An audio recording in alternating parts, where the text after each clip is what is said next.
হুম, হুম। ঢেকে রেখে দেয়।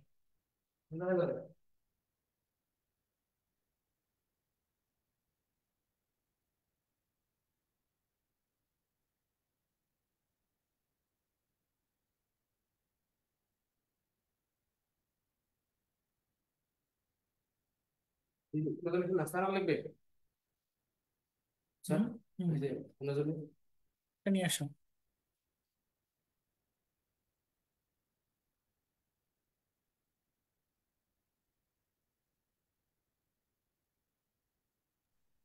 স্যার আমরা মনে হয় শুরু করতে পারি। হ্যাঁ, আমরা শুরু করতে পারি চলো।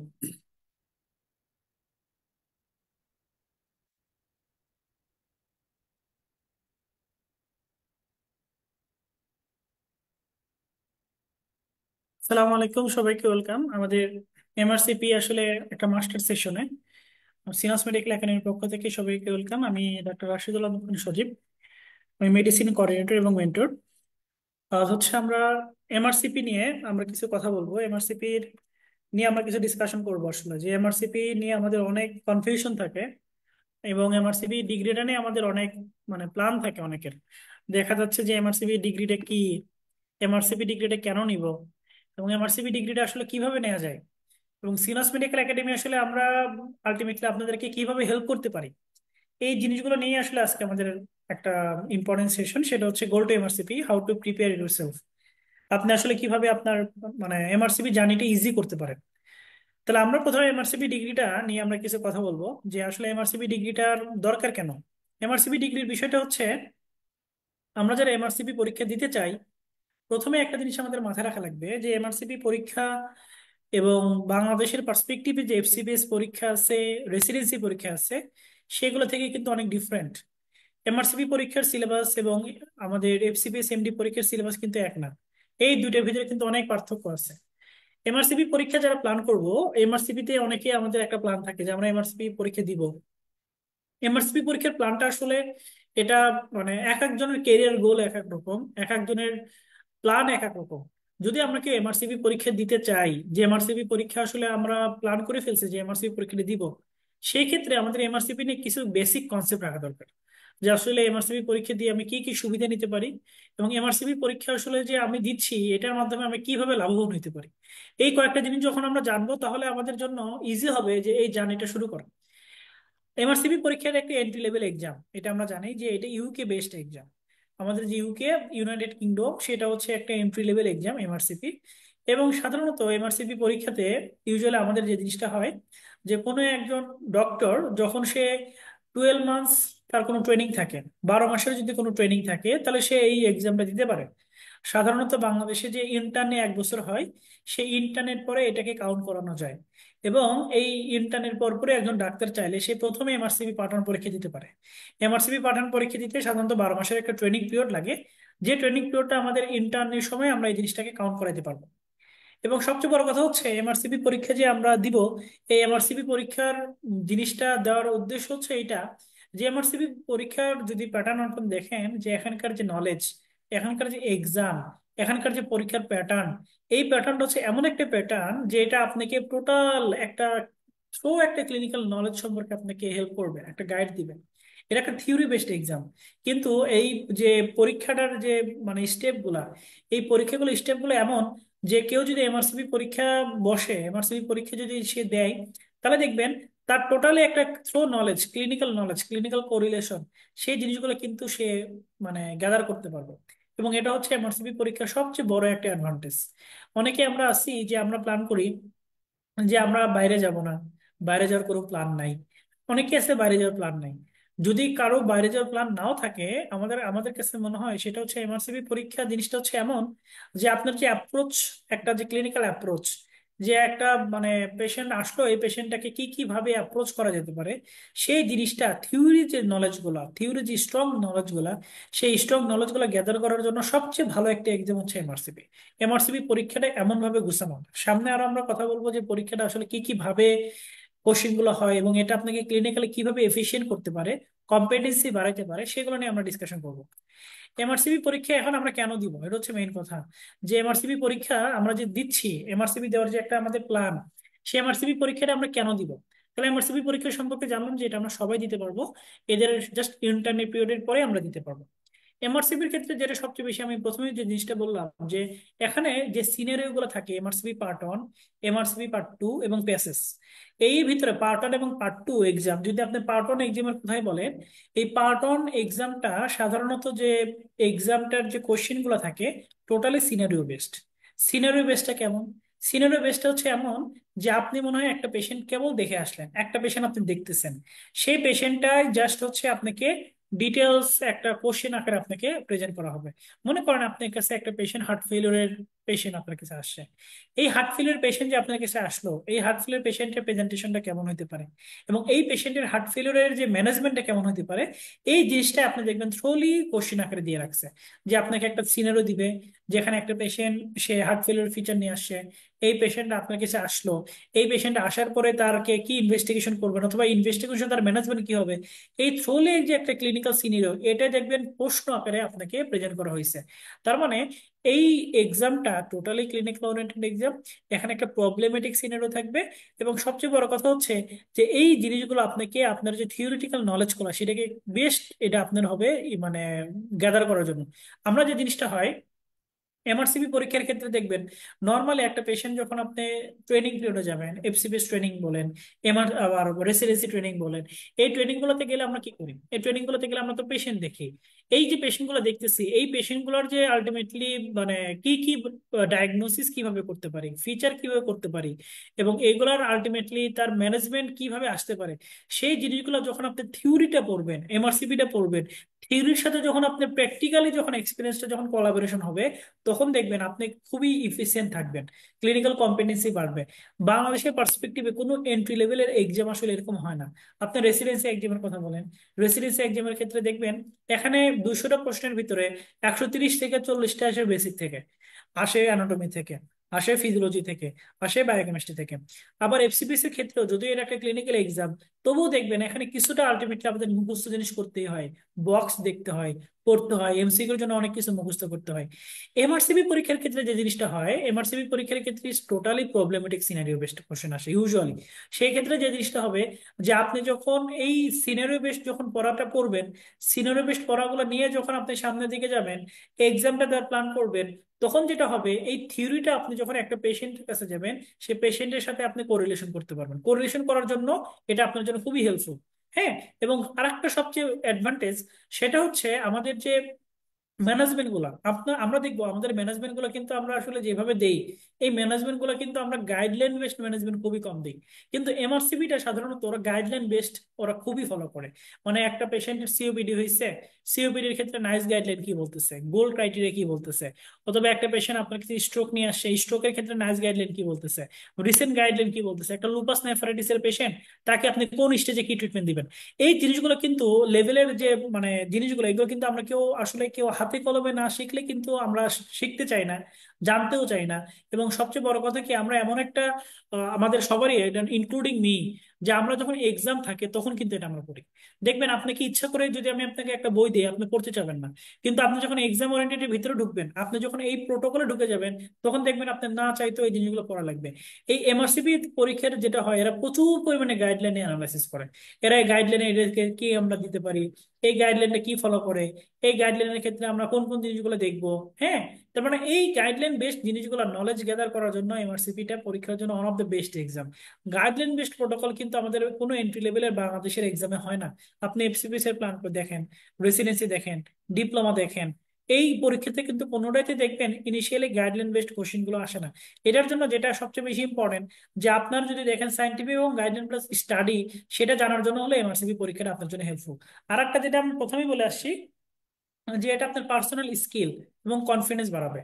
হ্যাঁ, পার্সোনাল যে স্কিল যে বিষয়টা থাকে, যে পার্সোনাল স্কিল আপনি, মেডিসিনে এমন একটা জিনিস, এমআরসিপি তো এটা মেডিসিন বেসড জিনিস, এমআরসিএস হচ্ছে সার্জারি বেসড, এমআরসিপি সাইকেসে, মানে এটা এমন একটা জিনিস, যে জিনিসটা হয় সেটা হচ্ছে আলটিমেটলি আমাদের মানে পরীক্ষার ক্ষেত্রে দেখবেন যে আপনি যখন একটা পেশেন্টের সাথে ডিলিংসে যাবেন, পেশেন্টের সাথে ডিলিংসে গেলে যেটা সবচেয়ে বেশি গুরুত্বপূর্ণ বিষয়টা হচ্ছে একটা পেশেন্টের যে ক্লিনিক্যালি কোরিলেশনের যে বিষয়টা, এই ক্লিনিক্যালি কোরিলেশনের বিষয়টা আপনি কিভাবে তাকে অ্যাপ্রোচ করবেন। আমি একটা উদাহরণ দিই। একটা সিকেডি পেশেন্ট খুব কমনলি অ্যানিমিয়া নিয়ে আসে। সিকিডি পেশেন্টের অ্যানিমিয়া কেন হয়? ডেভিডসনের একটা বক্সে আছে, 6টা জিনিসের কারণ আছে দেখবেন। ইরাইথ্রোপয়েটিনের জন্য হয় না, বোন মেরোতে সাপ্রেশন হয়, তারপর দেখবেন ওখানে ক্যাপিলারি ফ্রাজিলিটি থাকে, প্লাটিলেট ডিসফাংশন থাকে, ইউরিমের জন্য হয়, আয়রন হয় না। এটা আমরা সবই জানি। কিন্তু যখন আমরা দেখবো যে আমরা যখন অ্যানিমিয়াটা, আমরা তো এটা একটা মুখস্থ জিনিস দেখলাম, মুখস্থ জিনিস দেখার পরে আমরা যখন আপনাকে বলা হবে একটা সিকিডি পেশেন্টের অ্যানিমিয়া আপনাকে কারেকশন করতে হবে, এই যে অ্যানিমিয়া কারেকশন করবেন, এই অ্যানিমিয়া কারেকশনটার ওয়েটা কি হওয়া উচিত, এই অ্যানিমের কারেকশনটা আমরা কিভাবে করতে পারি, এই অ্যানিমেটাকে কিভাবে ফর্মুলায় ফেলে ফেলে গাইডলাইন অনুসারে আমরা করতে পারি, এই জিনিসটা কিন্তু ডিটেলস আপনি দেখবেন। আমি আমার ট্রেনিং পিরিয়ড, আমি যখন এফসিপিএস ট্রেনিং করছি, এফসিপিএস ট্রেনিং এর ভিতরে আমি তো সিকিডি পেশেন্ট অনেকগুলো দেখছি। ওই সময় স্যারদের দেখতাম যে তারা ইরেথ্রোপয়েটিন দিচ্ছে ওয়ান্স উইকলি, অথবা কোনো পেশেন্টের খুব বেশি মানে ডিসনিয়া ডেভেলপ করে গেলে, অথবা পেশেন্ট সিমটোমেটিক বেশি হয়ে গেলে স্যাররা আরসিসি দিচ্ছে, যেটা আমরা দেখে আসছি। আমি আমার প্র্যাকটিক্যাল জিনিসটা আমি শেয়ার করি, সেই জিনিসগুলো দেখে আসছি। কোনো সময় কিন্তু আমরা যে জিনিসটাকে খেয়াল করতাম, কেউ কিন্তু আমাদেরকে গাইডলাইন গুলো বলতো না আসলে এই পেশেন্টটাকে আমরা কি করব, এই পেশেন্টের অ্যাপ্রোচটা কেমন হওয়া দরকার, এই পেশেন্টের ক্ষেত্রে আমি কিভাবে আমি অ্যানিমেটাকে দেখতে পারি, মানে কোন কোন ইনভেস্টিগেশন করতে পারি। এই জিনিসগুলো কিন্তু আমি আমার পার্সোনাল লাইফে আমি যখন ট্রেনিং করছি সেটা কিন্তু আমি দেখিনি, অথবা জিনিসটা আমাকে কেউ হাতে ধরে শিখেও নি। কিন্তু এমআরসিবি পরীক্ষা যখন আপনি দিবেন, এমআরসিবি পরীক্ষা তখন দেখবেন এখান থেকে প্রশ্ন আসছে যে একটা পেশেন্ট অন হেমোডায়ালিসিস আছে, তার সেরাম ক্রিয়েটিনিন লেভেল 5.5, এই পেশেন্টের ডায়ালিসিসে আছে, মেইনটেন্স ডায়ালিসিসে, এই পেশেন্টের দেখা যাচ্ছে যে সাথে অনেকগুলো কোমরবিড কন্ডিশন আছে, তার সিবিসি তে আপনি দেখতেছেন যে তার হিমোগ্লোবিন লেভেল 8.5, তার রেড সেল ইন্ডিসিসে দেখতেছেন এমসিভি লেভেল 65। এই পেশেন্টটাকে আপনি আহ, ই অ্যাপ্রোচ করার জন্য, অ্যানিমের অ্যাপ্রোচের জন্য কোন ট্রিটমেন্টটা শুরু করবেন?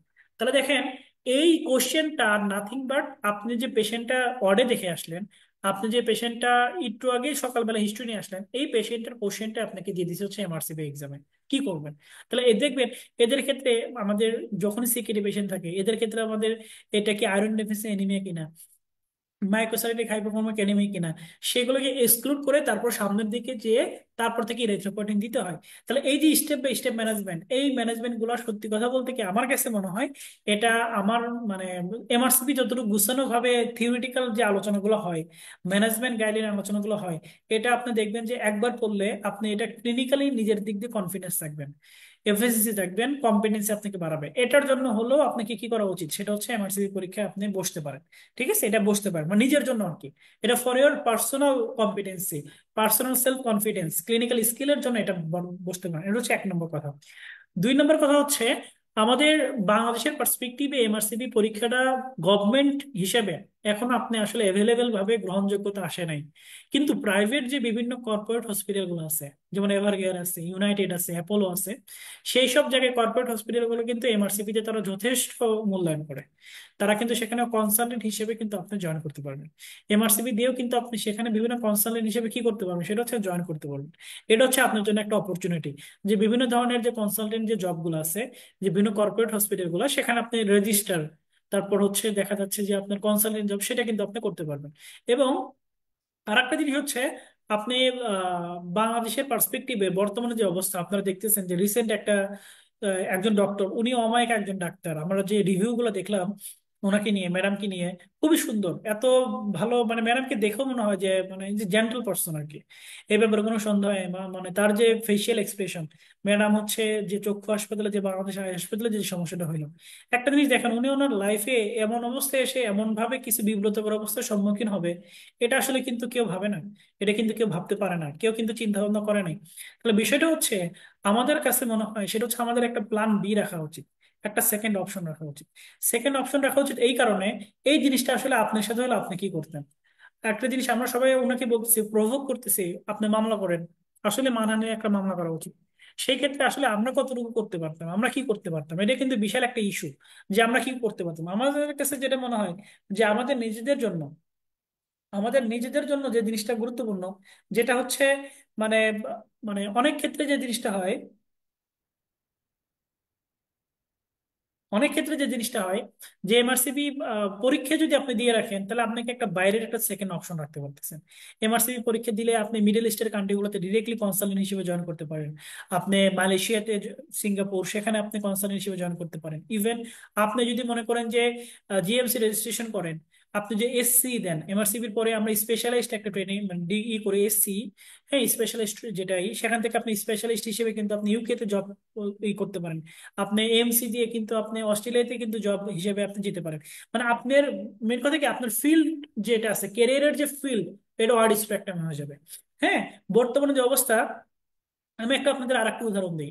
এই আপুর উদাহরণ হচ্ছে, আমি হচ্ছে লাস্ট 3 থেকে 4 মাস আগে আপু একটা প্ল্যাটফর্মে পোস্ট দিছিল যে আপু একটা বিসিএস ক্যান্ডিডেট। বিসিএস ক্যান্ডিডেট সময় যে জিনিসটা হয়েছে, ওনার আসলে মানে বিসিএস এ যারা জব করে এটা জানে, লোকালি অনেক প্রেশারে থাকতে হয়। বিসিএস জবটা হচ্ছে এরকম, লোকালি অনেক প্রেশার থাকে, স্পেশালি যে লোকাল পলিটিশিয়ান থাকে, হাতি নেতা পাতি নেতা, এগুলো যে কি পরিমাণে যে ইরিটেট করে, এটা বলার কোনো বাইরে আর কি। আপু যে বিষয়টা হয়েছে যে আপু মানে আপু হচ্ছে খুব ভালো, সে ডিউটি করতেছে, উনি 39 অথবা 30 এরকম ছিল আর কি তার বিসিএস। যাই হোক, আপু যে জিনিসটা হয়েছে, তার সাথে একটা লোকাল পলিটিশিয়ানের সাথে তার কোনো একটা ক্লাসে গেছে, তাকে হেনস্থা করছে আর কি। পরবর্তীতে উনি মানে ওই সময় জায়গাগুলোতে সে চেষ্টা করছে যে তার বিরুদ্ধে তার মানে করার জন্য, যে তাকে অপমান করছে অথবা তাকে হেনস্থা করছে, বিচার পাওয়ার জন্য। কিন্তু দিন শেষে যে জিনিসটা হয়েছে, দিন শেষে আলটিমেটলি সে মিউচুয়াল হয়ে গেছে আর কি। মানে ওখানকার যে লোকাল পলিটিশিয়ান যারা আছে, ইউনো যে আছে, সে নিজেও চায় না যে এগুলোতে ঝামেলা জড়ানোর জন্য। যে জিনিসটা হলো, পরবর্তীতে উনি আলটিমেটলি একটা মিউচুয়াল, কিন্তু সে কখনোই মিউচুয়াল আশা করেনি, কারণ তার সাথে যে ব্যবহারটা করা হয়েছে, এটা সে একজন ডাক্তার, সে একজন বিশেষ কর্মকর্তা হিসেবে সে কখনোই এটা প্রাপ্য না। পরবর্তীতে আপুটার এতই ফেড আপ হয়েছে, এতই তার খারাপ লাগছে, সে সাথে সাথে কিন্তু এমআরসিপি দেওয়ার পরে, এবং উনি এটা দিচ্ছে যে এমআরসিপি দেওয়ার পরে কিন্তু সে মালয়েশিয়াতে চলে গেছে আর কি। সে মোস্ট লাইকলি এখন মালয়েশিয়াতে কনসালটেন্ট, সে বিসিএসটাকে সুইচ করে দিচ্ছে। তার মানে এই যে একটা বিষয়, আপু নিজে পোস্ট দিছে যে আমি কিন্তু বাইরে যাওয়ার কোনো ইন্টেনশন ছিল না, আমি বিসিএস দিচ্ছি, বিসিএস যাওয়ার মানে তো আমি একটা গভর্নমেন্ট চাকরি করব, আমি আমার মানুষের, দেশের মানুষকে সার্ভিস দিব। কিন্তু আমি এমন একটা কন্ডিশন আমি ফেস করলাম, এমন একটা জিনিসগুলো আমি দেখলাম, যে জিনিসগুলো আসলে আমি একজন ফিমেল ডাক্তার হিসেবে আমি প্রস্তুত ছিলাম না। ফিমেল ডাক্তার হিসেবে এই জিনিসটা আমি কখনোই, এটা আমি প্রাপ্য নই। এবং আমি যখন এটা বিচার চাইতে গেলাম, তখন দেখলাম যে লোকাল যারা আছে, লোকাল যারা মানে থাকে, তারা কি পরিমাণ প্রভাব বিস্তার করতেছে, যেটা আমার কাছে এই দেশ থেকে আমাকে খুব একটা পজিটিভ ভিউ নিয়ে আসে নাই। হ্যাঁ, এখন আমি কি করতেছি, এখন মালয়েশিয়া, হ্যাঁ আমার ফ্যামিলি, বাবা মা, সবাইকে নিয়ে আসতে পারিনি, বাট আমি যেখানে জব করতেছি সেখানে একটা সিকিউর জব আছে, এখানে স্যাটিসফ্যাকশন আছে। সবচেয়ে বড় কথা হচ্ছে এখানে ক্লিনিক্যালি, ইকোনমিক্যালি এবং সম্মানের দিক দিয়ে, সব দিক দিয়ে আমার কাছে মনে হয় যে আগের অবস্থার চেয়ে আমি এখন ভালো আছি। তাহলে এই যে একটা বিষয় দেখেন, যে সে যে একটা ডিসিশন নিল, সেই ডিসিশন নিয়ে কিন্তু এটা খুবই একটা, মানে আমি বলবো একটা সাহসের পরিচয়। তাহলে এই যে পরিচয়টা সে দিছে, এটা কিন্তু একদিন হয়নি। সে আলটিমেটলি, তার জন্য একটা ডেডিকেশন ছিল। এমআরসিবি পরীক্ষা দিছে, দেওয়ার পরে সে চলে গেছে। কিন্তু আপনি এফসিপিএস করা, আপনি এমডি করা, সেই ক্ষেত্রে বাংলাদেশের পার্সপেক্টিভে এই ডিগ্রিগুলো আসলে বাইরের ক্ষেত্রে ওয়েল রিকগনাইজড না, যতটুকু না রিকগনাইজ হচ্ছে এমআরসিপি। এটার জন্য একটা অপশন বি রাখা দরকার। আমার কাছে যেটা মনে হয়, অপশন বি রাখা দরকার। এবং আপনারা দেখবেন, আপনারা যারা ঢাকাতে আছেন, ঢাকায় যারা ট্রেনিং করতেছেন, আপনারা দেখবেন সবাই এখন এমআরসিপি তে ক্রেজ হয়ে গেছে। এমআরসিপি দিচ্ছে, সবাই এমআরসিপি দিচ্ছে এখন। বুঝে দিক না বুঝে দিক, তাদের কারণে এটাই যে আমরা একটা অপশন রাখতে চাই। আসলে অপশন রাখা উচিত, এটার জন্য হলেও দেওয়া দরকার আর কি। তাহলে এখানে নিজের জন্য যেমন একটা ইফিকেসি বাড়তেছে, মানে এফিসিয়েন্সি বাড়তেছে। 2 নম্বর জিনিস হচ্ছে, আপনি কিন্তু এটা বাইরের কান্ট্রিগুলোর জন্য একটা জব অপরচুনিটি আপনি রেখে দিচ্ছেন। হ্যাঁ, আপনার এখনো মনে হচ্ছে না 40 ইয়ার্স এর পরে আপনি যাবেন, ঠিক আছে আপনি যান। তাহলে সেই ক্ষেত্রের জন্য হলে, অ্যাজ এ কনসালটেন্ট হিসেবে জন্য হলে, আমার কাছে মনে হয় এমআরসিপি এটা আপনার জন্য একটা ভালো। মিডল ইস্টের কান্ট্রিগুলো, সিঙ্গাপুর, মালয়েশিয়া, ইউকে, অস্ট্রেলিয়া, এগুলোতে দেখবেন যে মানে এমআরসিপি যথেষ্ট রিকগনাইজ। এবং আপনি কনসালটেন্ট হিসেবে চাইলে আপনি আপনার ক্যারিয়ারটাকে স্টাবলিশ করতে পারেন। আচ্ছা, রেজিস্ট্রেশনটা কেমন? এমআরসিপি তো আমরা বুঝলাম যে এমআরসিপিটা দেওয়া উচিত, এমআরসিপি বর্তমানে যে অবস্থা, এমআরসিপি ডিগ্রিটা দিলে পায়ে ভালো আর কি, এবং দেওয়া উচিত, এটা আমার হচ্ছে অ্যাডভাইস আর কি। আমি সবাইকে বলি। তবে এমআরসিপিতে কখনো, যেটা আমরা বলি সেটা হচ্ছে যে আমরা বাংলাদেশের পার্সপেক্টিভে কোনো একটা ডিগ্রির পাশাপাশি এমআরসিপিটা রাখা ভালো। এমআরসিপিতে সাধারণত 4টা ডায়েট। এমআরসিপিতে আমরা নর্মালি যে রেসিডেন্সি পরীক্ষাগুলো বছরে একবার করে দেই না, কিংবা এফসিপিএস পরীক্ষা বছরে 2বার দেই, কিন্তু এমআরসিপিতে যে পরীক্ষা দেওয়ার সিস্টেমটাকে বলা হয় সাধারণত ডায়েট। এটাকে বলা হয় ডায়েট, এটাকে বলা হয় হচ্ছে ডায়েট। সাধারণত 4টা ডায়েট থাকে, কিন্তু এই 2025 সালে 3টা ডায়েট হয়েছে। আমাদের এই 3টা ডায়েট, 3টা ভাবে, 3টা সময় আমরা এক্সাম দিতে পারবো। এখন আমরা নভেম্বর ডায়েটটা আমাদের ক্লোজ আছে এখন আপাতত এই ইয়ারের জন্য। আর এখন 616 পাউন্ড বলছে, কিন্তু এটা বাড়ায় দিছে, এখন 656 পাউন্ড হয়ে গেছে প্রায়। মানে মোটামুটি টাকার হিসাব করলে প্রায় 1,02,000 থেকে 3,000 অথবা 5,000 টাকা লাগে। টাকার অ্যামাউন্ট কিন্তু হিউজ একটা অ্যামাউন্ট, 1,05,000 টাকা কিন্তু কম না। আমাদের জন্য যারা যারা এমআরসিপি দিচ্ছে, আমরা তো কেউ প্রফেসর না, কেউ অ্যাসিস্ট্যান্ট প্রফেসর না, কনসালটেন্ট না, আমরা কিন্তু জাস্ট জার্নি শুরু করতেছি। আমাদের জন্য হঠাৎ করে পকেট থেকে এতগুলো টাকা চলে যাওয়া, এটা আসলে আমাদের জন্য একটু কষ্টের আর কি। মানে এটার জন্য এমআরসিপি পরীক্ষা বলা হয় যে একটা royal exam for royal people. তবে এটা আপনি, সবচেয়ে বড় কথা কি, এটা একটা ইনভেস্টমেন্ট। এটা আমার কাছে মনে হয় এটা একটা বড় ইনভেস্টমেন্ট। টাকা পয়সা কিন্তু আমরা অনেকভাবে দেখবেন যে অনেকভাবে আমরা ম্যানেজ করতে পারি, অনেকভাবে অনেক জায়গায় খরচও করি। কিন্তু এই খরচটা আমার কাছে মনে হয় সেটা হচ্ছে এটা একটা বেস্ট ইনভেস্টমেন্ট। হ্যাঁ, কারণ এটা আপনার নিজের উপর ইনভেস্টমেন্ট আর কি, এবং এই ইনভেস্টমেন্ট আপনি করতে পারেন, আপনি করা উচিত। ঠিক আছে, এই ইনভেস্টমেন্টটা করতে পারেন মোটামুটি 1 লাখ থেকে 1,05,000, মোটামুটি এই টাকাটা লাগে। বুঝতে পারছেন? এই টাকাটা মোটামুটি আমাদের একটা আইডিয়া লাগে। আগে এটা 70,000 টাকা ছিল, 75,000 টাকা ছিল, এখন ফিটা একটু বাড়িয়ে দিচ্ছে। এটার জন্য আলটিমেটলি এই সমস্যাটা সৃষ্টি হয়েছে। তবে আমি বলি যে আমাদের টাকা পয়সার যে বিষয়টা, এই টাকা পয়সা এটা মানে আমাদের ক্ষেত্রে যে কিছু কিছু জায়গায় ইনভেস্ট যে বিষয় থাকে, আমার কাছে মনে হয় ইটস এ বেস্ট ইনভেস্টমেন্ট। এটা ইনভেস্টমেন্ট হিসেবে নেবেন। ঠিক আছে, এখানে অপচয় না, অপব্যয় না। এটা এমন না যে আপনি ঘুরতে গেছেন, খেতে গেছেন, বরঞ্চ এই জিনিসটা, ডিগ্রিটা, এটা আপনার উপরে ইনভেস্ট করতেছেন। দেখেন 2025 সালে আমাদের যে ডায়েট গুলো আছে, মোট 3টা ডায়েট দিছে এরা। এদের হচ্ছে ডায়েট ওয়ান যেটা আছে সেটা তো এই 22শে জানুয়ারিতে হবে, এই মাসে। তারপর যেটা হচ্ছে সেকেন্ড ডায়েট, সেটাতে দেখবেন যে এটা আছে হচ্ছে আমাদের 14ই মেতে হবে। আর যেটা থার্ড ডায়েট সেটা হবে সেপ্টেম্বর মাসে। সেপ্টেম্বর মাসে আপনি প্ল্যান করতে পারেন। এবং সবচেয়ে বড় কথা হচ্ছে এখানে দেখেন এখন ইন্টারন্যাশনাল প্রায় হচ্ছে 655 মানে পাউন্ড লাগে আর কি। ঠিক আছে, 655 মতো লাগে, আগে ছিল এটা 616, এখন লাগে 655 আর কি।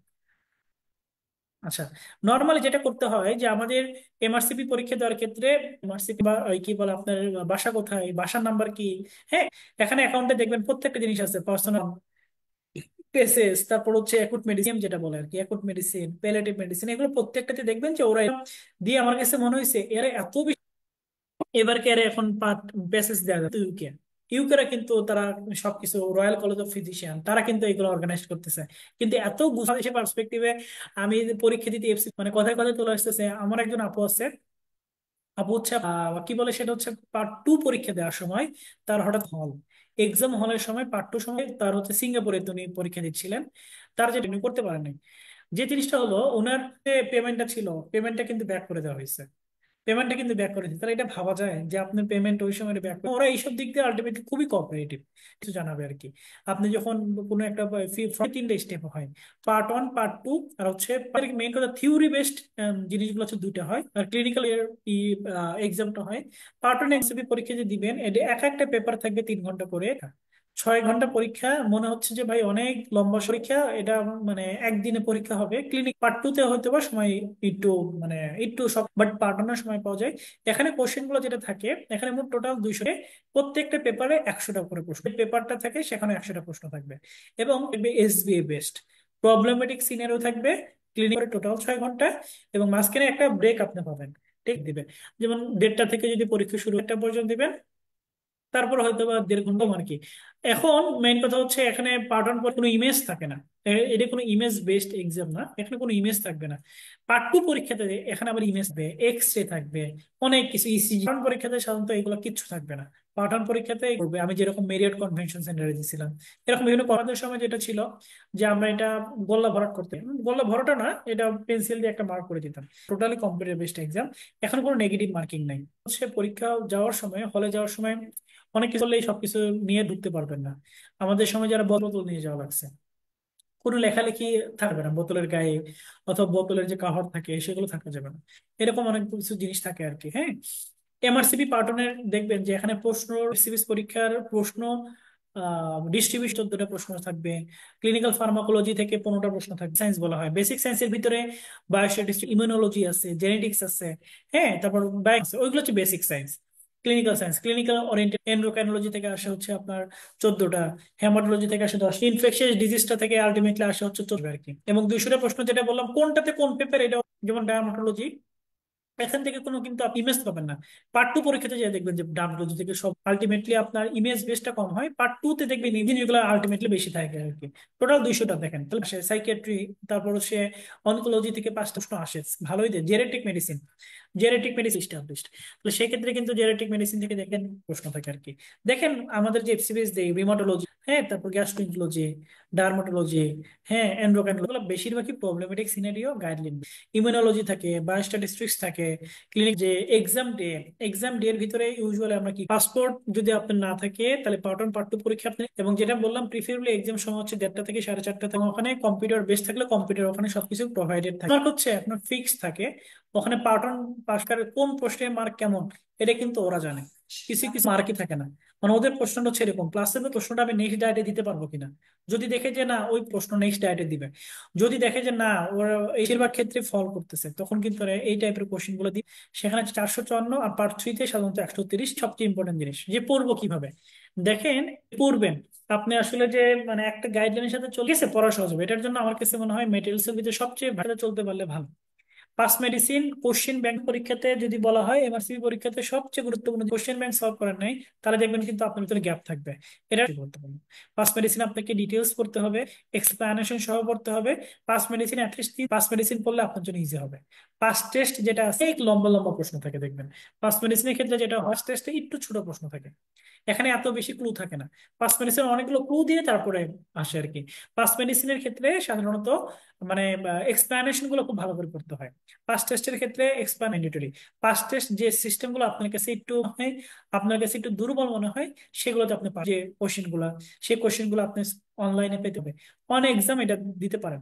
প্রত্যেকটা ডায়েটের অনলাইনে দেখবেন যে ওরা অন এক্সাম কোশ্চেন 200 একটা স্যাম্পল, খুবই হেল্পফুল। যে আপনি যদি ওই কোশ্চেন গুলো কি প্যাটার্নের প্রশ্ন আসে, হ্যাঁ, ওরা দেখবেন যে ওদের ওই কি প্যাটার্নের প্রশ্ন আসে, কি প্রশ্ন আসে না আসে, তাহলে এটা আপনার জন্য খুব হেল্পফুল হয় আর কি। থিওরি বইয়ের ভিতরে খুব একটা ডেভিডসনটা আমাদের জন্য দরকার কি হবে না, মানে কি বলে, কারণে ডেভিডসন আপনার লাগবেই। ডেভিডসন লাগবে, কিন্তু এমআরসিবি পরীক্ষাতে ডেভিডসনের থিওরিটিক্যাল নলেজ, গাইডলাইন নলেজ, এই জিনিসগুলো ইউজুয়ালি আমরা পাই আর কি। ডেভিডসনের একটা ডিজিজ পড়ছি, সেখান থেকে একটা রিলেভেন্ট জিনিসটা আমার একটা মাথায় আছে। কিন্তু আসলে মানে যে বই পড়ে আমরা আসলে এমআরসিবি পরীক্ষাতে বসতে চাই, থিওরি বই, সেটা আসলে ডেভিডসন না। ডেভিডসন আর অক্সফোর্ড মেডিসিন বইটাকে বেশ কিছু জিনিস ফলো করে, এই যে ছোট যে অক্সফোর্ড মেডিসিন বইটা আছে, এবং সবচেয়ে বড় বই এবং সবচেয়ে ভাস্ট বই, সবচেয়ে রিসার্চফুল বই হচ্ছে notes and notes. Notes and notes হচ্ছে আমাদের নোটস এন্ড নোটস, ভালো একটা বই। নোটস এন্ড নোটস এর এত ইনফরমেশন এবং এত এবং ভাস্ট একটা বই। নোটস এন্ড নোটস এর ক্ষেত্রে যেটা হয় আমাদের হয়, পার্ট 1 এবং পার্ট 2 দুইটা থিওরি বেসড। দুইটার জন্য আমাদের বড় ভাইরা সবসময় আমাদেরকে পরামর্শ দিত যে চেষ্টা করবা যে থিওরি পড়াটা একসাথে পড়ে ফেলা। মানে পার্ট 1 এবং নোটস যদি প্রথমে একবার পড়ে ফেলেন ভালো করে, এটার জন্য যদি নোটস এন্ড নোটস একবার পড়েন, এই নোটস এন্ড নোটস লাগে জিনিসটা এরকম। নোটস এন্ড নোটস এর থিওরিকে ভালো করে পড়তে লাগবে, কারণ নোটস এন্ড নোটস এত সুন্দর করে এক্সপ্লানেশন সবকিছু দেওয়া আছে। ওই জিনিসগুলোর দেখা যাচ্ছে যে সব যদি পাস মেডিসিন সলভ করে, তাহলে কিন্তু দেখবে যে তার জন্য খুবই ইজি হেল্প করবে। খালেদ আল মাগরিবি বলে একটা বই আছে। খালেদ আল মাগরিবি বইটা হচ্ছে বেশি কনসাইজ বই, এক্সপ্লানেশন গুলো আছে। ওই এক্সপ্লানেশন গুলোর একটা মানে সরি, পাস মেডিসিনের যে এক্সপ্লানেশন গুলো আছে, আমার কাছে মনে হয় পার্সোনালি খুবই রিসোর্সফুল বুক। 4টা পার্ট আছে, বাট মানে প্রত্যেকটা জিনিসে দেখা যাচ্ছে যে, যেটা বললাম ডেভিডসন হচ্ছে অক্সফোর্ড মেডিসিনের যে মানে ইগুলা, মানে ফিচার বলি, তারপর হচ্ছে ম্যানেজমেন্ট বলি, এগুলা ছাড়া বেশি আর কি। আচ্ছা, এর ক্ষেত্রে কতদিন লাগবে, কতক্ষণ লাগবে, এরকম একটা কোয়ারি, আমরা যখন এমআরসিবি প্রিপারেশন নিব, এমআরসিবি প্রিপারেশন একটা 8 ঘন্টা পড়ে। 5 থেকে 6 ঘন্টা পড়লে আপনি মনে করবেন যে সেটা আপনাকে ডায়েট ফিক্স করে ফেলতে হয়। ডায়েট যেটা হবে সেটা হচ্ছে আলটিমেটলি, মানে ক্ষেত্রে আপনাকে ফিক্স করে ফেলতে হবে, আমি সেপ্টেম্বর ডায়েটে পরীক্ষা দেবো। ডায়েট ফিক্স না করলে আসলে পড়া আসলে ওই ওই দিকে অগ্রগতি হয় না, খারাপ অবস্থা হয়। এবং সবচেয়ে বড় কথা হচ্ছে মোটামুটি একটা ভালো প্রিপারেশনে পরীক্ষা হলে যাইতে হবে। কারণ এটা তো যান, তাহলে কি হবে, যদি আপনি একবার ফেল করেন যাবে, এত পরীক্ষা টাকা দিলাম হইলো না, এটা কিন্তু, এটার জন্য চেষ্টা করবেন যে আপনার ডায়েট ফিক্স করে আপনার প্রিপারেশন। এমআরসি প্যাটার্ন ব্যাচের ক্ষেত্রে আমরা চেষ্টা করি নোটস এর কোন জিনিসটা পড়বো, এই থিওরিটা রিলেভেন্টটা কেমন, এই জিনিসটা আসলে নিজে নিজে সিনাপসে আমরা নোটস আমাদের পড়াই। তবে আমরা ইনশাল্লাহ একটা পাস মেডিসিন ব্যাচও দিব। তবে আমরা নোটস আপনি যখন নোটস পড়বেন, নোটস পড়ার পরে যখন আপনাকে অনেক অনেক দেখবেন যে ইজি লাগতেছে, সাথে এটার জন্য আমার কাছে মনে হয় সেটা হচ্ছে যেহেতু বড় একটা অ্যামাউন্টের টাকা, পাস করবেন অবশ্যই, হয়তো 5 মার্ক আসবে, 540। আপনার মেইন কথা হচ্ছে পার্ট 2-তে যেয়ে কিন্তু আপনার জন্য অনেক টাফ হয়ে যাবে। এবং সবচেয়ে বড় কথা হচ্ছে যে থিওরি বেসড পরীক্ষাগুলো যদি কোনো একটা ভালো করতে পারেন, এটা আপনি পরীক্ষার ক্ষেত্রে কনফিডেন্স। আর একটা জিনিস হচ্ছে, আমাদের যখন প্রিপারেশন নিচ্ছি, আমাদের এমআরসিবি প্রিপারেশন ক্ষেত্রে অনেকে বলে যে ভাই আমি ট্রেনিং পিরিয়ডে আছি, কিংবা ট্রেনিং পিরিয়ডে থাকা অবস্থায় কিংবা এই অবস্থায় আমি এমআরসিপি প্রিপারেশন নেওয়াটা কতটুকু যৌক্তিক, খুবই যৌক্তিক। আপনি যখন ট্রেনিং, আমার কাছে মনে হয় যখন আমরা ট্রেনিং পিরিয়ডে থাকি তখনই এমআরসিপি পরীক্ষা দিলে আরো ভালো হবে। কারণ আমি যখন ট্রেনিং দেখি থিওরি জিনিসগুলো কিন্তু আমার মাথায় আসে না, থিওরি জিনিসগুলো কম আসে, কিন্তু ওই থিওরি জিনিসটা আমি বই পড়তেছি, আমি নোটসে আমি যখন আলটিমেটলি দেখতেছি মানে পড়লে কিন্তু আজ থেকে 5 থেকে 6 বছর পরে কিন্তু এমআরসিপি পরীক্ষাটা বসতে পারবেন। আপনি যখন মনে করেন যে ওই সময় একটা কনসালটেন্ট হয়ে যাবেন, আপনার আর্লিতেই এমআরসিপিটা দিয়ে ফেলা উচিত। হ্যাঁ, আর একটা করবো, এমআরসিপি কমপ্লিট করলে একটা বিসিপিএস 3 বছর ট্রেনিং আছে, স্পেশালিটি ট্রেনিং, সেখানে সে, তবে আমার কাছে মনে হয় এটাও যথেষ্ট একটা কঠিন একটা জিনিস। কোর্সের ক্ষেত্রে সিট পাওয়া কিন্তু একটু টাফ, বাংলাদেশে এটা দেওয়া যায়, এটা একটা ভালো জিনিস, বা সিট পাওয়া নেই, একটু সময় এদিক ওদিক, যাতায়াতে একটা কষ্ট আছে। সেই ক্ষেত্রে আমাদের মানে টাকা যেহেতু একটা ইস্যু, আমরা অল্প অল্প টাকা জমিয়ে কিংবা এটা কিন্তু 5 বছর পরে আপনার টাকা থাকবে, আপনার টাকা থাকবে। হ্যাঁ, আপনি, কোনো সন্দেহ নাই, আমরা যাচ্ছেন, আপনারা যারা সাথে আছেন, আপনারা বিশ্বাস করেন না করেন, আমি না, টাকা নিয়ে আপনার কোনো সে থাকবে না, আপনি ইচ্ছা করলেই করতেছেন। কিন্তু মেইন কথা হচ্ছে সময়টা থাকবে না। বলতেন আমি সময় করতে পারবো, আমি চেম্বার, যাদের সময় আছে সুযোগ আছে তারা আমরা প্রিপারেশন নিতে পারি। 1 নম্বর জিনিস হচ্ছে আমরা আপনাদের যে আমাদের হ্যাঁ, আপনি এমআরসিপি প্রিপারেশনটা সব, এটা হচ্ছে সবচেয়ে বড় কথা। এবং সবচেয়ে বড় কথা হচ্ছে একটা গুছানো প্রিপারেশনের জন্য এই এমআরসিপি পরীক্ষাতে হয় কি, দিচ্ছি ভাই, হ্যাঁ ঠিক আছে সামনে দিব, ঠিক আছে, আপনি যখন দেখা যাচ্ছে পড়া শেষও হয় না, এই একটা নির্দিষ্ট যদি বলা হয়, আমার কাছে মনে হয় কোচিং ইজ দ্য বেস্ট। আপনি একটা নির্দিষ্ট 3 থেকে 4 মাসের, 4 মাসের মতো অ্যাটলিস্ট পড়তে হবে, সেই জিনিসটা কি পড়তে হবে, কতটুকু পড়তে হবে, রেগুলারিটি, তারপরে জিনিসটা আমি আবার সলভ করতেছি, পাস পেরেছি।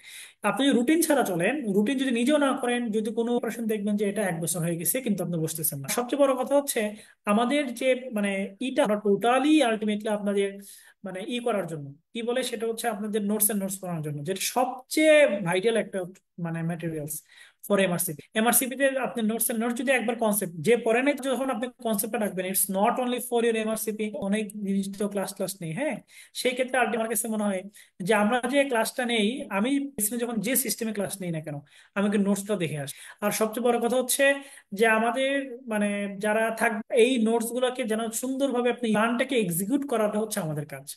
আপনারা যারা কষ্ট করে সেশন করতেছেন, সেমিনার করতেছেন, আমরা নতুন একটা ব্যাচ শুরু হবে 21 তারিখ থেকে আমাদের ফার্স্ট ক্লাস। আপনাদের চেষ্টা করবো যারা ব্যাচে আছেন তাদেরকে 50% ডিসকাউন্ট দেওয়ার জন্য, ফ্ল্যাট 50% ডিসকাউন্ট দিব। শুধুমাত্র আপনারা যারা ভর্তি হতে চান, এর ভিতরে ভর্তি হলে ইনশাল্লাহ পারেন আর কি, ঠিক আছে। আর সবচেয়ে বড় কথা হচ্ছে আপনাদের যে তারা, আমার মনে হয় যে আপনারা যদি জাস্ট মানে প্রসিডিউরটা বলে দিবেন, ঠিক আছে, ডিটেলস প্রসিডিউরটা বলে দিবেন, প্ল্যান করতেছি যে ভাই আমি পরীক্ষা দিব, আপনি এই এই ইয়ারের দিন, আমি পার্সোনালি যদি বলি, আমি মানে আমি নিজে আগে যে সময় পাইতাম পড়ার জন্য, দিন যত যাচ্ছে আমার তত কাছে মনে হয় ব্যস্ততা বেড়ে যাচ্ছে। তবে এই আমার একটা ফ্যামিলির প্রোগ্রাম আছে, একটা মানে জায়গায় আমাকে সময় দেওয়া লাগতেছে, সময়টা যেন কিন্তু কমে যাচ্ছে, সংকীর্ণ হয়ে যাচ্ছে আর কি। এরপর ধীরে সুস্থে 1 বছর করে দিব, 1.5 বছর করে দিব, আশা করেন যে আজকে থেকে দিবেন। এবং আজকে থেকে আপনি প্ল্যান করে ফেলেন, যদি আপনি প্ল্যান করেন এক্সিকিউটিভ, তাহলে ইনশাল্লাহ 4 থেকে 5 মাস, 5 থেকে 6 মাস লাগে। আপনি সেপ্টেম্বর ডায়েটে প্ল্যান রাখতে পারেন। মেন্টর আমাদের আসিফ ভাই আছে, নাফিস ভাই জয়েন উইথ আস, আপনি আমাদের সাথে অবশ্যই জয়েন করতে যেন সেখানে আপনাকে ইনরোল করতে পারি। তবে একটা জিনিস আমি বারবার, জানুয়ারি ফেব্রুয়ারি মার্চ এপ্রিল মে, ডায়েটের ক্ষেত্রে আমি বলবো না, আমি সাজেশন দিব for your September diet. September ডায়েটের জন্য আমি আপনাকে দিব, সেপ্টেম্বর ডায়েট হলো আমাদের হাতে যথেষ্ট সময় আছে, যদি আপনি সময় করেন। প্রত্যেকটা সিস্টেম, পড়ার সিস্টেমটা কেমন, নোটস অনেক বড়, একটা নিউরোলজি অনেক বড়, নিউরোলজি ক্লাসটা আপনি করতেছেন, মনে করেন যে যে ভাইয়া পড়াচ্ছে সেই ভাইয়ের মধ্যে ক্লাসটা আপনি দেখে গেলেন, সুন্দর মতো দেখে গেলেন, আপনি জাস্ট দেখলেন, বোর্ডে দেখে ফেললেন, বোর্ডের কি কি কনসেপ্ট দেখে ফেললেন, ক্লাস করলেন, ক্লাস করার সময় কতটুকু শেষ, আর কিছু লাগবে না। ওই 2বার দেখছেন না, আপনার মাইন্ড করার জন্য can you go for pass medicine. Pass medicine দেখবেন এটা আমি পারি কিনা, কারণ আমি তো সবচেয়ে বড় একটা কোশ্চেন সলভ করবো, দেখি আমি যে জিনিসটা পড়ে আসি সেটা আমি অ্যান্সারটা কি, এটা খুব বেশি হেল্পফুল হবে, খুব বেশি হেল্পফুল হবে। এবং যেটা আপনারা কষ্ট করে আছেন শুনতেছেন, আপনাদেরকে 50% ডিসকাউন্ট, আমাদের একটা ওরিয়েন্টেশন 21 তারিখ থেকে আমাদের হয়তো ক্লাস হবে ফার্স্ট, সবাই ওয়েলকাম থাকবেন ইনশাল্লাহ। আর আপনাদের যারা পিডিএফ দরকার অথবা আমাদের এই যে ব্যাচ রিলেটেড দরকার, আপনারা জাস্ট ফোন নাম্বার দিলে আমাদের এক্সিকিউটিভ ভাই আছে, উনি আপনাদেরকে ইনশাল্লাহ বা যে কোনো সমস্যা হলে, এবং আমরা রেজিস্ট্রেশনে হেল্প করার চেষ্টা করি, এমার্জেন্সি, হ্যাঁ পেমেন্টের একটা বিষয় থাকে, সেই ক্ষেত্রে দিয়ে যেন আপনাকে সর্বোচ্চ, তাহলে এটা হচ্ছে সবচেয়ে বড় কথা আর কি। অ্যাভেলেবেল। আচ্ছা রাজীব ভাই, আমাদের তো ওই যে অনেক ডক্টর একটু ফোন নাম্বার দিচ্ছেন ভাই, উনিও কি করছেন একটু ওনাদেরকে, আর সবচেয়ে বড় কথা হচ্ছে ওনাদেরকে মানে যারা আজকে হবে, আচ্ছা আমাদের, হ্যাঁ আমাদের মেইন কথা হচ্ছে আমরা অ্যাড করে নিব চ্যাট বক্সে, আমরা সবই আপডেটেড যে এডিশন অ্যাড করবো ইনশাল্লাহ। হ্যাঁ, এবং সাথে সাথে আমাদের যে বিভিন্ন পার্ল কুইক নোটস থাকে, সেই জিনিসগুলো ইনশাল্লাহ আপনাকে আর এখানে একটা বিষয় আছে, যেহেতু আপনি একটা কথা বলে বই পড়বে কিনা, দুইটাই আপনি যেখানে প্রিফার করেন, পাঠানোর ক্ষেত্রে নিতে হবে এরকম না, না নিলেও হবে আর কি। খুব ব্যথা করে হার্ড কপি নিতে পারেন, সেটাও হবে। দুটাতেই দেখায় এমআরসিপি ওই যে অ্যাকাউন্টটা সেটা খুলতে হবে। একদম হিস্ট্রিতে আপনি দেখবেন যে কবে সামনে এক্সাম হবে, মনে করেন আপনি সেপ্টেম্বরে পাবেন, ডায়েটটা ওপেন হবে মনে করেন যে সেপ্টেম্বরে, যেটা সেটা মনে করেন তখন দেখবেন যে ওখানে সুন্দর করে দেওয়া আছে যে প্রত্যেকটা, যে ভাই আমাকে ওই সময় পেমেন্ট দিতে হবে, পকেটে টাকা নিয়ে বসতে হবে, গ্রাজুয়ালি উইদিন দিন অনেক্সের ভিতরে আপনি দিতে পারবেন। এটি নিয়ে কোনো, এটা পিসিতে ল্যাপটপে আপনি জাস্ট ঘরে বসে অনলাইন থাকে এটা আপনি করতে পারবেন। সজীব ভাই, সরি টু ইন্টারাপ্ট, জি আমি আছি। আচ্ছা ঠিক আছে, আমাদের সাথে আর এমআরসিপির কোঅর্ডিনেটর আমাদের রাশিদুজ্জামান ভাই, ভাই মেসেজ দিবেন আলহামদুলিল্লাহ। আমরা ভাইয়ের কাছে চলে যাচ্ছি, ভাই পরামর্শ এবং সাজেশন গুলো দিবেন। ভাই আপনি কন্টিনিউ না করতে পারেন। আসলে প্রেজেন্টেশন সজীব ভাই, থ্যাংক ইউ ফর দ্যাট। ওই আছে যে আমরা অ্যাকাউন্ট কিভাবে খুলতে হয়, কিভাবে বুকিং, আর তারপর একটা বিষয় হলো অ্যাড করার আছে, সেটা হলো বুকিং করবেন যে ডায়েটে, এবং খবর রাখবেন যে বাংলাদেশ টাইমে কখন ওপেন হচ্ছে, প্রবাবলি 5টায়। তোমাদের ওই গরমের জন্য টাইমটা একটু চেঞ্জ হয় 1 ঘন্টা। আপনার পারফেক্ট ওই সময় অনলাইনে ওয়াইফাই হোক, আপনার মাল্টিপল কানেকশন অন করে রাখবেন। সিটটা বুকিং, তাহলে আমরা সবাইকে পেমেন্ট করে দেওয়ার ব্যবস্থা করে দেওয়া হয় রাজীব ভাই। তখন হয়তো আমাদেরকে ইউজ করার থাকে না, অথবা বন্ধু বান্ধব বা অন্য কোনো ওয়ে ম্যানেজ করতে হয়। সজীব ভাই প্লিজ কন্টিনিউ করেন। এটা বললে হবে। এটা হচ্ছে আমাদের একজন আপু স্মার্ট জানুয়ারিতে পাশ করছে আলহামদুলিল্লাহ, এমআর সেপ্টেম্বর ডায়েটে ব্যাচে ভর্তি হয়েছে আর কি। তাকে আসলে হয়ে গেছে প্রিপারেশন। সত্য। 70% এমআরসিপি অনেক গাইডলাইন একটু কম আসে, বাট যতটুকু গাইডলাইন সম্পর্কে আসে ততটুকু, এবং প্রশ্ন প্যাটার্ন কি, আমার মনে হয় ওনার, কারণ দেরি করলে ওনার যে থিওরি নলেজ ধীরে ধীরে ডিক্লাইন হবে। এখন পিক লেভেলে উনি আছে, আমার মনে হয় তার থেকে 5 মাস is fair enough to complete immerse. আচ্ছা ঠিক আছে, ঠিক আছে, থ্যাংক ইউ। এটা ভাই সত্যি, যেহেতু পড়া আছে সেটার উপরে বেসিস করে যদি আপনি সামনে পরীক্ষা দেন, সেই সম্পর্কে হচ্ছে ভাই একটু জানতে চাইছি আর কি, যে সাবস্ক্রিপশন ব্যাচ আর আমাদের সুযোগ সুবিধা কেমন, এটা ভাই যদি আপনি একটু বলতেন। আচ্ছা, থ্যাংক ইউ। এটা হলো একটা আমাদের এটা ভালো এই আইডিয়া বিষয়ে সজীব ভাইয়ের অনেক কন্ট্রিবিউশন আছে। সজীব ভাই যাতে আমাদের টপ 30 ক্লাসটা আমরা পিক করি, পিক করে রেকর্ড, আপনি ওখান থেকে আপনার আপনার যখন আপনার কমফোর্ট জোন ফেলবেন, জাস্ট একই জিনিস, জাস্ট রেকর্ডেড ভার্সন। কিন্তু এমন না যে আমরা পুরাতন করে ক্লাস রেখে দিচ্ছি, আমরা অ্যাজ অ্যাজ ইবল, হুম। হয়তো বা প্রবলি লাস্ট ডায়েটটা আর বাকি এক্সেস সব সমান। আপনার এক্সামে থাকে তাদেরকেও আমরা অ্যাভেলেবল, অ্যাজ ওয়েল সাবস্ক্রিপশন যারা থাকে তাদের। আমার মনে হয় উনি বুঝতে পেরেছেন, যারা জাস্ট হ্যাঁ রেকর্ডেড হ্যাঁ, ভার্সন লাস্ট। আমাদের কোঅর্ডিনেটর ফর এমআরসিপি। প্রথমত যারা আমাদের সঙ্গে থাকবে না তাদেরকে আমরা হেল্প করবো, এদেরকে আমাদের সঙ্গে কন্টিনিউ করবে তা না। আজকে অনেকেই জাস্ট আইডিয়া নেওয়ার জন্য কি, হয়তো অনেক ফ্রেশার ফ্রেশ গ্রাজুয়েট আছে, হয়তো interim things are not like that. আমাদের বা অন্য কোনো প্রতিষ্ঠানের সঙ্গে থাকলেও আমরা অলওয়েজ অ্যাভেলেবল। পাশাপাশি যারা আমাদের সঙ্গে এনরোল করবে তাদের প্রতি হয়তো আমাদের একটা দায়িত্ববোধ বেশি থাকে, যে না যেহেতু আমাদের সঙ্গে এনরোল করছে, আমাদের উপর ট্রাস্ট রাখে, তাদের ডে ওয়ান থেকে MRCP part 1 either in the form of কিভাবে কি করবো কি অনেকে খারাপ করে, আমাদের সঙ্গে অনেকে যোগাযোগ করে যারা আমরা খারাপ করেছি কিছু নাম্বারের জন্য, তাদের সঙ্গেও আমরা এনরোল হন। আর মেনলি সজীব ভাই আছে, আমাদের নতুন একজন ভাই নিয়োগ করেছেন উনি আছে, অলওয়েজ রাউন্ড দ্য ক্লক আমরা আসি। আমরা হয়তো ফোন পিক করতে না পারলে হোয়াটসঅ্যাপ ছেড়ে দিবেন, দেখবেন যে ঠিক আমরা রিপ্লাই করে ফেলছি কেউ না কেউ চ্যাট বক্সে। আচ্ছা ঠিক আর আছে। থ্রু সিনাপস যেটা করবে, সিনাপস সিট বুকিং এর আইডিয়া থেকে শুরু করে, আপনার পেমেন্টের বিষয়ে হেল্প করা থেকে শুরু করে, তারপরে আপনার যে যে এমবিবিএস সার্টিফিকেট সেটা যে ভেরিফিকেশন আছে, সবগুলোই সিনাপস হেল্প করে থাকে আর কি। আচ্ছা, আমাদের আরেকজন ডক্টর আপু, ডাক্তার সাবিয়া আপু, ডাক্তার সাবিয়া আপু আর কি আমাদের কাছে জানতে, মানে সিএমসি তে ট্রেনিং এ আছে আলহামদুলিল্লাহ। উম, না, ওর তো ওনার কষ্ট হবে ট্রেনিং, যেহেতু সিএনসি ট্রেনিং অবস্থায় করতে হবে। আর ক্লাস থাকছে আপ টু এক্সাম পর্যন্ত, ক্লাসগুলো এক্সেস থাকবে। আর নতুন নতুন কোনো প্রবলেম অ্যারাইজ করলে সেটা তো আমরা আছি, নতুন প্রবলেম অ্যারাইজ করলে সেটা সলভ করে দেওয়ার জন্য আমরা আছি। Even as well as senior আমাদের ভাইয়া ওনারা আছেন, অথবা ওনার এফসিপিএস ফাইনালের আশেপাশে টেস্টটা দিয়ে। ভাই আরেকজন যা চাইছে যে এমআরসিপি এক্সামে কোনো এজ লিমিটেশন আছে কিনা, এরকম কোনো এজ? না না, কোনো কোনো এস লেভেল হোল্ডার যদি রেকমেন্ড করে সেটা 7 বার করা যায়, এক একটা পার্ট। ইডেন অথবা ইউকে আয়ারল্যান্ড এগুলোর ভিতরে কোনো পার্থক্য আছে? একটা হলো এডিনবার্গ, একটা লন্ডন,